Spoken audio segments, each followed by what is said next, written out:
Tokyo. Japanese Prime Minister Shinzo Abe has highlighted the vast strides that have been made in female empowerment since taking office in December 2012 as he tried to shift the narrative from the huge elephant in the room, Japan's woeful track record in gender equality.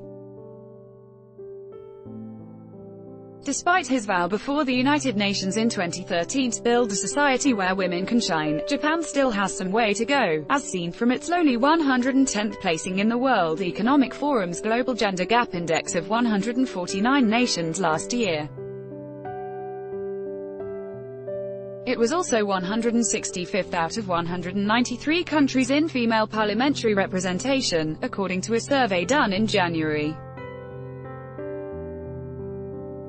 Mr. Abe also named just one female minister to his 19-member cabinet in October last year. Still, the PM told the Women 20 W20 summit on Saturday, March 23, a prelude to the Group of 20 G20 summit in Osaka in June, that the active female employment rate has risen by 8.9 percentage points in 6 years, with more than 2.8 million women having joined, or rejoined, the workforce. Japan's economy has grown over 10% in the last 6 years, and the main engine is womenomics, he said, adding that the attitudinal shift was a result for his push for drastic reforms in childcare and working style. He did not touch on the country's dire global rankings in his speech at the start of the two-day summit, which had among its speakers Nobel laureate Malala Yousafzai, 21, a Pakistani activist for female education, and former Chilean President Michelle Bachelet, now the UN High Commissioner for Human Rights. But Mr. Masahiko Iwatani, chief executive of cosmetics giant Shiseido, later said, "We have to consider the current situation with a sense of realism." According to the Gender Gap Index, Japan is ranked 110th in the world despite being the third largest world economy with a highly developed consumer society. To me, this is completely unacceptable. Gender diversity is one of the most important strategic challenges for Japan to sustain economic and social-economic vitality. We must have a sense of urgency. We business leaders in Japan must commit to proactively changing this terrible situation without just relying on the government legislation to improve the working conditions for women and their families. Shiseido, which reached its target of appointing 30% female managers in Japan in 2017, has set a new goal of achieving 40% by next year.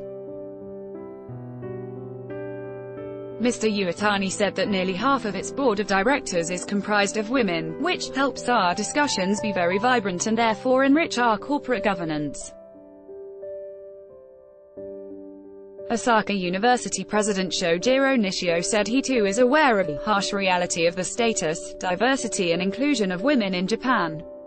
The university tops the league table of Japanese national universities in terms of the number of female students and academic staff, he said, stressing that societal change can only be achieved with disruptive reform and innovation, and an inclusive work environment, where there is respect for individuality of each employee to allow them to maximize their potential.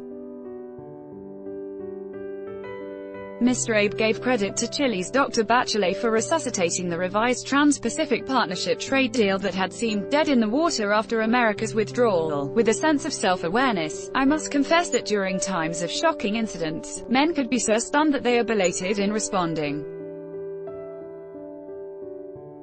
But you were different. The Premier also pledged to help provide quality education for at least 4 million girls in developing countries through overseas development assistance programs by next year.